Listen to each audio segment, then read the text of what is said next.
Alô, comunidade das redes sociais! Mais uma vez aqui para tratarmos de mais um tema. E hoje eu gostaria de falar sobre o espetáculo das palavras. Estou aqui ainda pensativo sobre aquele evento que aconteceu em um colégio que eu dei aula até ano passado, Colégio Estadual Vila Bela, onde um funcionário teria feito um comentário racista sobre o cabelo da aluna. O caso foi parar na delegacia, foi parar na imprensa, e a imprensa fez todo aquele espetáculo da menina chorando, da mãe lamentando, do âncora do telejornal dizendo nós somos contra o racismo. E eu já fiz um comentário no vídeo anterior sobre o Colégio Vila Bela, sobre esse acontecimento. Então não vou me prolongar mais. Mas esse caso é mais um que demonstra a força das palavras como talismã negativo. É o espetáculo da palavra. Como se a palavra tivesse uma certa independência. Ou seja, uma vez que a palavra, como símbolo semiótico, é dita, ela ganha uma autonomia para além dos fatos, para além dos conteúdos. Eu gostaria de me aprofundar um pouco mais nisso, sobre as palavras como espetáculo, sobre as palavras como talismãs negativos nessa sociedade do espetáculo, sobre essa nova sociedade do espetáculo que construímos. Mas a partir de que momento, a partir de que referências nós podemos pensar nas palavras como espetáculo? Na década de 20, Guy Debord escreveu um livro chamado Sociedade do Espetáculo. Marxista como ele era, ele se inspira em Marx para escrever essa obra.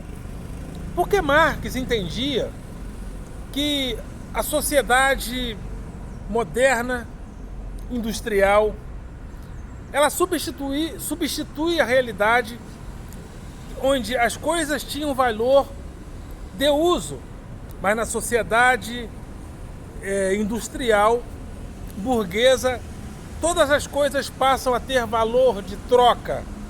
E como tudo tem valor de troca, tudo se torna mercadoria. E a nossa consciência, ela é absorvida por essa consciência de que tudo é mercadoria.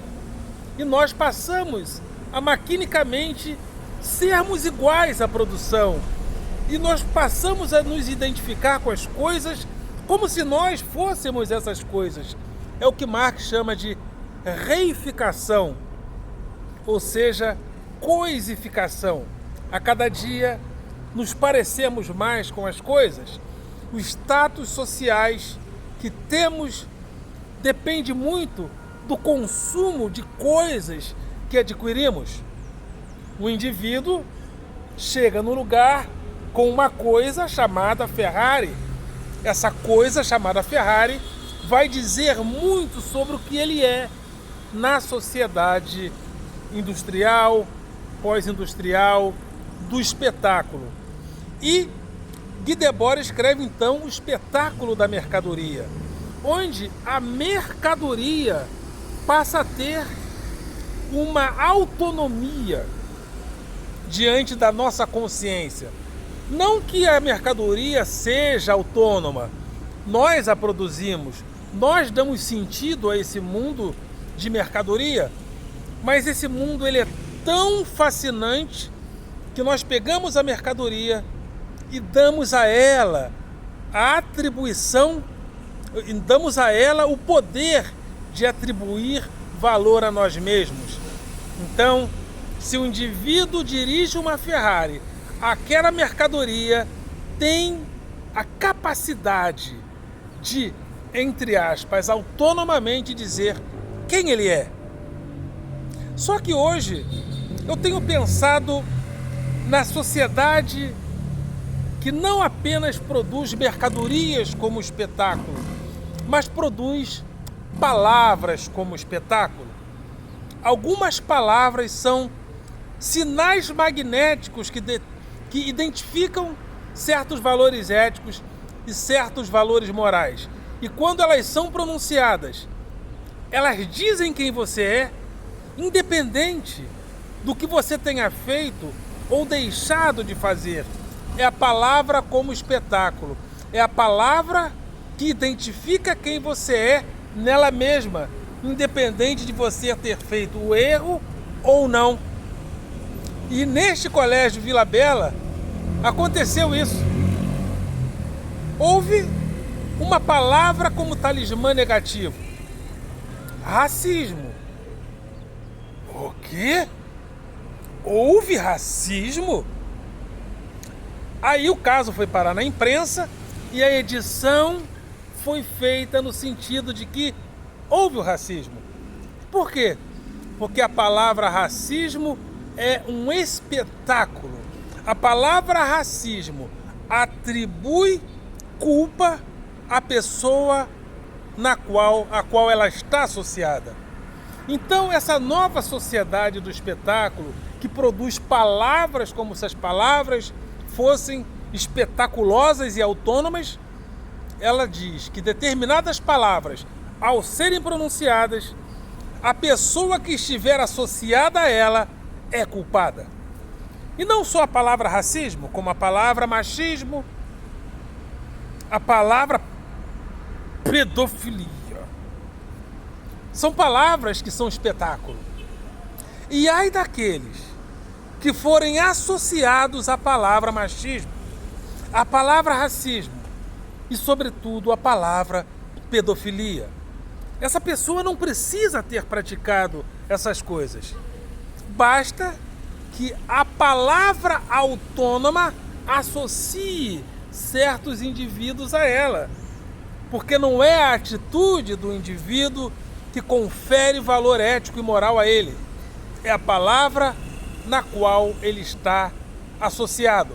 É a palavra como sinal magnético. Porque existe isso.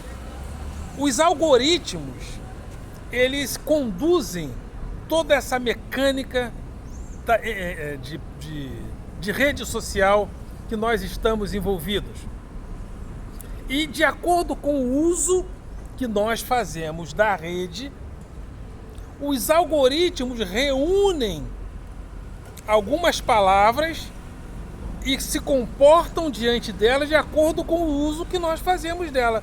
Então, por exemplo, o que é que no Brasil, por exemplo, detona o indivíduo? Corrupção? Não muito. Porque nós já chegamos a algumas conclusões de que a corrupção ela é sistêmica. Então, a corrupção ficou um talismã negativo relativamente gasto. Mas, se alguns indivíduos conseguem associar o nome de alguém a racismo, problemático. William Vac foi associado a racismo na Globo. E se não fosse a aquiescência de uma Record, talvez ele estaria desempregado até hoje. Mas imediatamente ele foi demitido, porque o nome dele foi associado a um talismã negativo. E muitos artistas, muitas pessoas famosas, cujo nome é associado à palavra racismo, é demitido, é afastado. A palavra abuso sexual, a palavra abuso, a frase abuso sexual é terrível. Porque se alguém diz, ele abusou de mim sexualmente, a pessoa não precisa ter feito o ato. Se ela fizer parte de uma emissora, a palavra em si tem um peso ético e moral negativo tão grande que a pessoa precisa ser afastada. Então, nesse ambiente, ninguém está salvo. Vamos supor que eu pegue a palavra abuso sexual, que alguém, diante da manipulação da rede, consegue pegar uma pessoa de uma reputação ilibada como Fernando Gabeira e consegue associar Fernando Gabeira à palavra abuso sexual. Se essa associação for feita em palavras de forma eficiente, a Globo News terá que afastá-lo, sem saber de fato se ele fez aquilo ou não. A pergunta que eu faço: isso é justo? E outra coisa, quando uma palavra espetáculo é associado a alguém, dependendo da palavra, essa pessoa nunca mais se livra ou se livrará da pecha de racista, de pedófilo ou de abusador. Então nós precisamos pensar seriamente nessa nova realidade onde as palavras assumiram o papel de serem espetáculos. As mercadorias são autônomas, são aparentemente autônomas na sociedade dos espetáculos. Mas na nova sociedade do espetáculo, as palavras aparecem como autônomas. As palavras estão aparecendo como autônomas e estão atribuindo realidade a fatos não apurados, porque a palavra em si, como sinal magnético, aponta, atribui culpa ou não culpa às pessoas. É uma coisa para a gente pensar. É uma coisa para a gente pensar, e a imprensa tradicional não está sabendo lidar com isso. Sem querer ser chato, vou repetir o caso da dentista. A dentista foi acusada por funcionários e ex-funcionários como abusadora. Uma dentista de São Paulo, muito famosa na rede social. Aí o anúncio do Fantástico diz: dentista acusada de assédio sexual. A prova demonstrada no Fantástico foi assédio moral. Mostrou ela, gravaram ela gritando com as pessoas.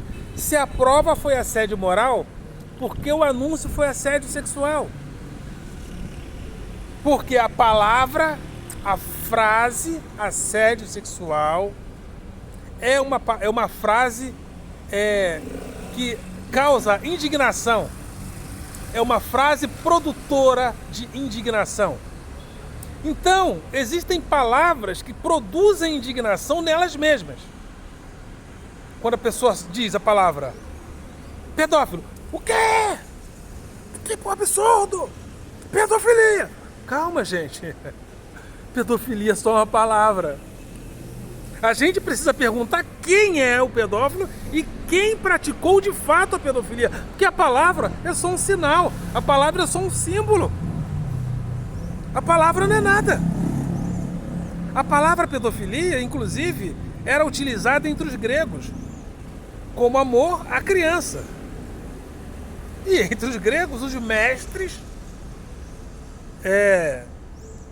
tinham relações sexuais com os discípulos jovens, que nós chamamos hoje de crianças e adolescentes.